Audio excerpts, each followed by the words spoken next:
dalam hatiku sebagai prasasti terima kasihku untuk pengabdianmu. Engkau sebagai pelita dalam kegelapan. Engkau laksana embun penyejuk dalam kehausan. Engkau patriot, pahlawan bangsa dan Assalamualaikum warahmatullahi wabarakatuh.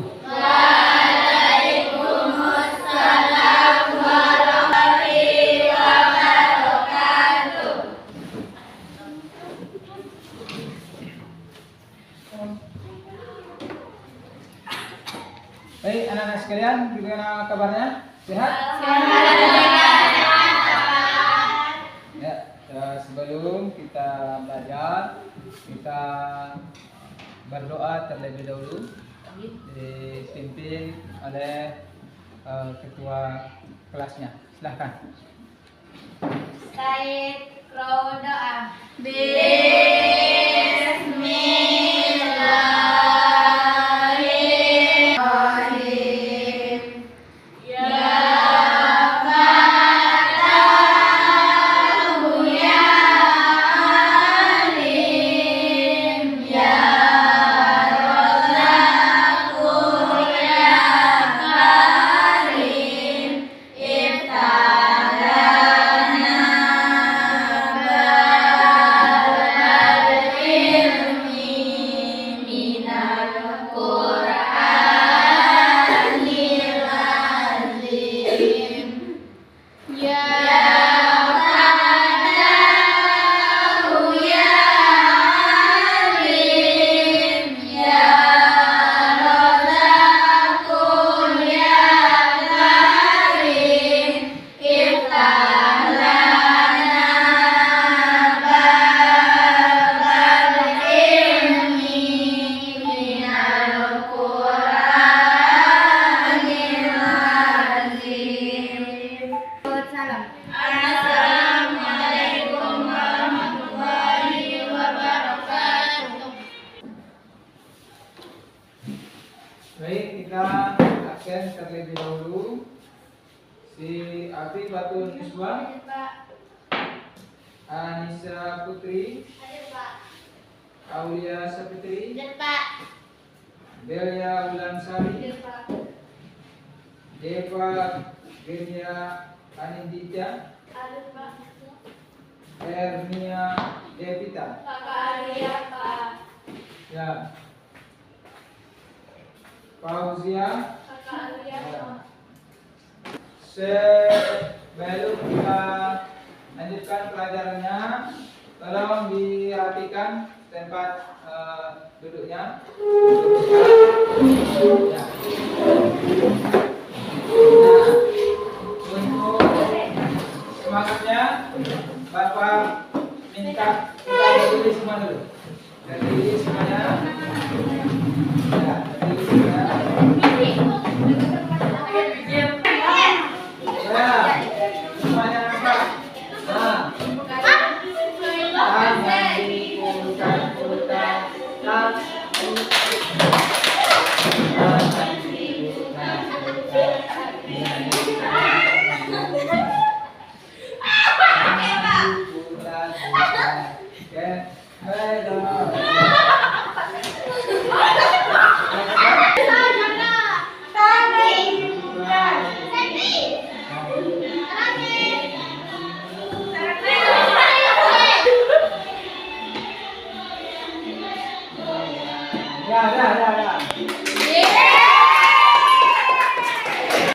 Kita lanjutkan pelajaran kita. Tapi sebelum itu Bapak tanya, siapa yang tahu tentang nama-nama tokoh ilmu muslim pada masa dinasti Abbasiyah? Kalau pelajaran kemarin kan, siapa yang tahu tokoh-tokoh dinasti Abbasiyah? Ada yang tahu tak? Coba tunjukkan. Ya, silakan siapa namanya? Aku Pak. Ibnu Sina, Pak. Pada kesempatan ini kita akan melanjutkan pelajaran kita tentang tokoh-tokoh ilmu muslim pada masa dinasti Abbasiyah dan juga perannya. Pertanyaan berikutnya, sebelum kita jelaskan tentang tokoh-tokoh dan peran ilmu muslim pada masa dinasti Abbasiyah itu, apa yang kamu ketahui tentang peran ilmu muslim? Apa peran ilmu muslim bagi kita sekarang ini pada masa dinasti Abbasiyah? Peran ilmu muslim. Ada yang tahu? Ya, tulis tangan. Kalau ada yang tahu? Pak, Silakan. banyak menerjemahkan buku-buku asing ke dalam bahasa. Banyak menerjemahkan buku-buku asing ke dalam bahasa Arab. Iya. Oke, satu pertanyaan lagi. Bagaimana cara kita sebagai umat Islam melestarikan karya ilmuwan muslim itu? Kan salah satu tokoh-tokoh ilmu muslim itu menghasilkan banyak karya, ya kan? Bagaimana kita sebagai pelajar, cara kita untuk melestarikan? Ada yang tahu tak? Ya. Ada lagi? Yang tahu? Ya. Gimana? Misalnya bisa dengan menghafal daripada karya-karya itu atau mempelajari dari karya-karya itu.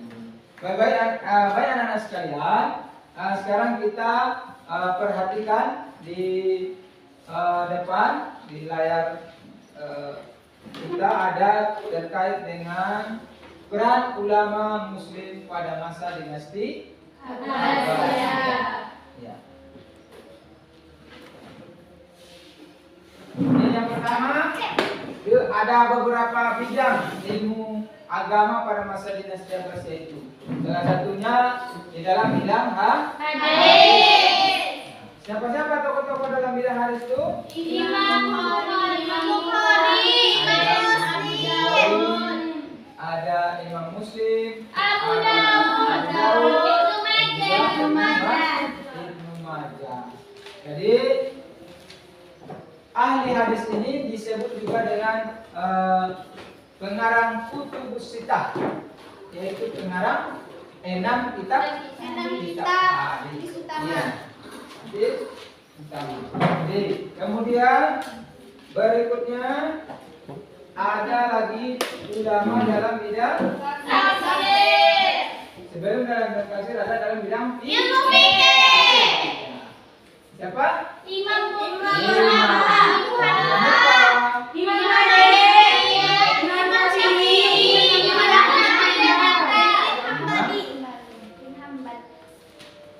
Ahmad bin Nah, ada 4. Nah, kita sering mengenal dengan Imam Mazhab.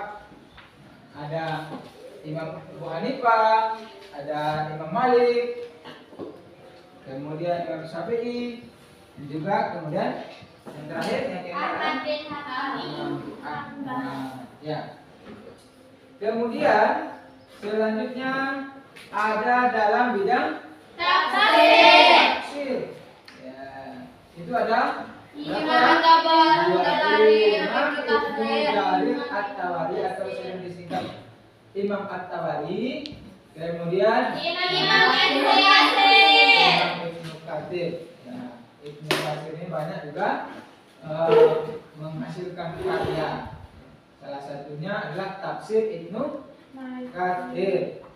Tafsir Ibnu Katsir. Selanjutnya karya Imam Bukhari. Ya, tadi salah satu daripada ulama hadis pada masa dinasti Abbasiyah itu adalah Imam Bukhari. Nah, apa karyanya? Nih kita bisa lihat Sahih Bukhari.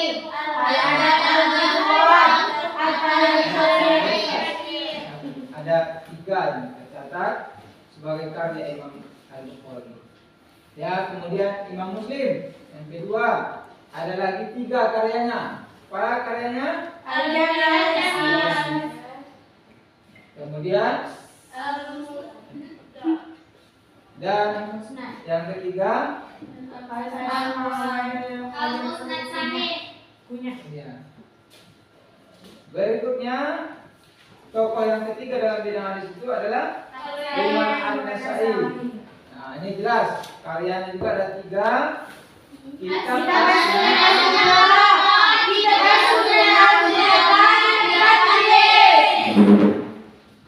Berikutnya ada karya Imam Ibnu Majah.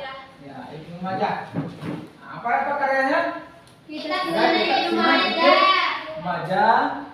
Kemudian di sini ada jumlah hadis Ibnu Majah itu 4.241 hadis. Ya. Selanjutnya karya Imam Hanafi. Nah, ini Imam Hanafi ini sudah masuk pada ahli fikih tadi ya kan? Nah, ahli fikih ada beberapa karyanya, di antaranya Fikih Akbar, kemudian Al-Alim wal Mutam, kemudian Musnad Fikih Akbar. Ya. Selanjutnya Imam Malik. Karya Imam Malik ini ada yang paling terkenal adalah Al-Muwatta. Apa namanya? Al-Muwatta. Kemudian karya Imam Ibnu Jarir At-Tabari. Ini dalam bidang tafsir. Yaitu kitab ini sering disebut Tafsir At-Tabari namanya, sesuai dengan namanya Tafsir At-Tabari. Kemudian yang kedua karya Imam Ibnu Katsir, yaitu Tafsir Al-Qur'an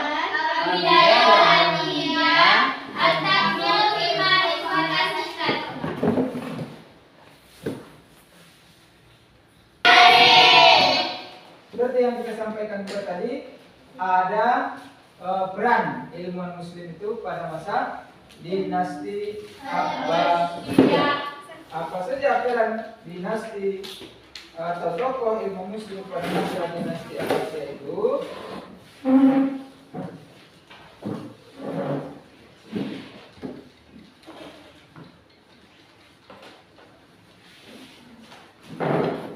Ya. Peran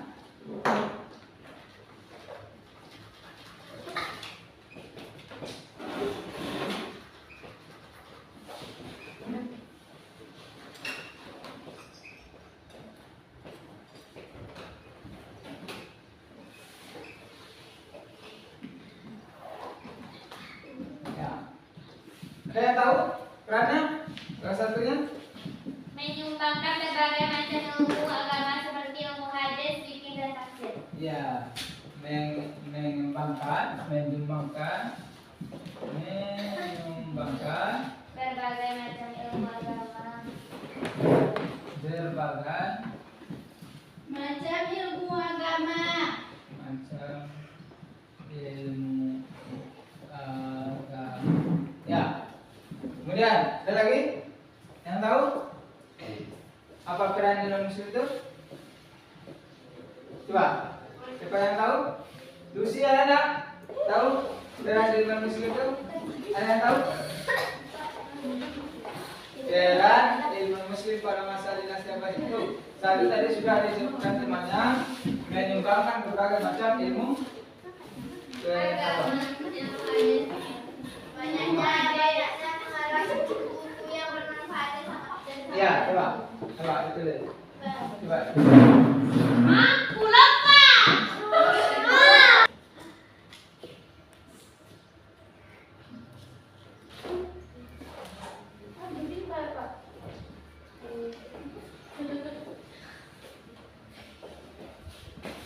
Baik, terima kasih. Yaitu banyaknya mengarang buku-buku yang bermanfaat. Jadi buku-bukunya itu masih bisa kita pelajari sampai sekarang ini.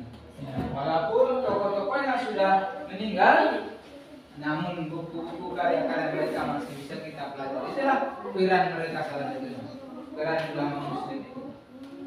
Kemudian yang berikutnya ada yang bisa? Ya, silakan.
Islam menjadi sebuah Peradaban.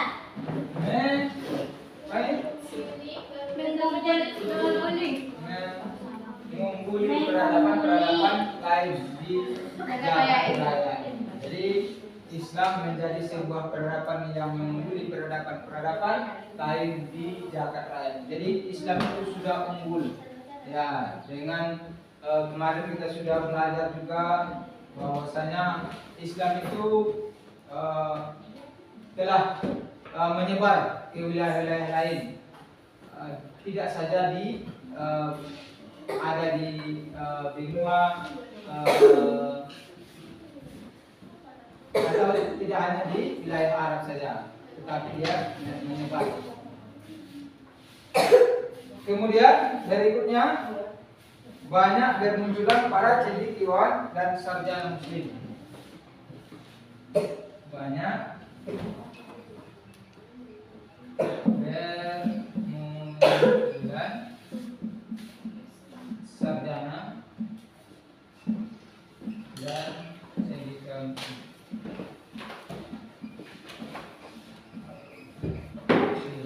Ya. Sampai itu bisa dipahami? Bisa, Pak. Lalu selanjutnya Bapak akan memberikan pertanyaan dengan membagi kartu, ya, dengan membagi kartu yang berisi pertanyaan dan jawabannya. Berbeda ya. Pak, saya, Pak. Coba matikan Pak. Kenapa ya, Pak? Berisi dan pertanyaan, ya. Sekarang Bapak bagikan soalnya. Di sini soal, ini soal, dan nanti acak nih ada jawabannya. Ini kemudian Aku, ini, Pak. oke, kemudian ini, ya, judul, ada. Nah, coba tunjuk tangan yang dapat salah satu dapat pertanyaan. Siapa yang dapat pertanyaan? Ke depan. Dan siapa tadi? Ada isinya apa? Ya. Sebuah muslim sahabat yang bidang hadis. Cari yang ada jawaban itu. Siapa yang tahu? Siapa yang tahu, guys? Ya, silahkan. Nah, apa isinya? Coba jawab. Imam Bukhari, Imam Muslim, Pak. Iya, betul sekali. Ya, satu pertanyaan tadi. Nah, baik. Selanjutnya kita akan menyimpulkan pelajaran kita pada kesempatan ini. Kalau tidak ada lagi yang tidak, atau sebelum kita simpulkan, ada pertanyaan? Tidak, Pak. Maksudnya atau tokoh-tokoh Imam Muslim pada masa dinasti Abbasiyah ini. Jadi kesimpulan dari materi kita pada pertemuan kali ini,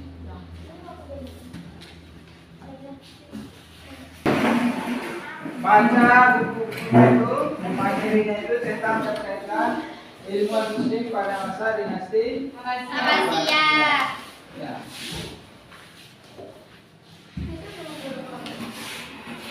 Coba ini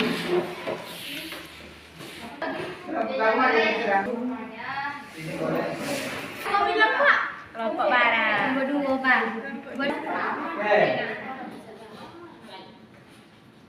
Ya, didiskusikan dalam bidang tafsir. Nanti dah. Warahmatullahi wabarakatuh. Waalaikumsalam warahmatullahi wabarakatuh. Kami dari kelompok 2 menyampaikan hasil diskusi kelompok kami. Para ulama ahli hadis, Imam Bukhari, Imam Muslim, Imam Abu Dawud, Imam An-Nasai, Imam Ibnu Majah.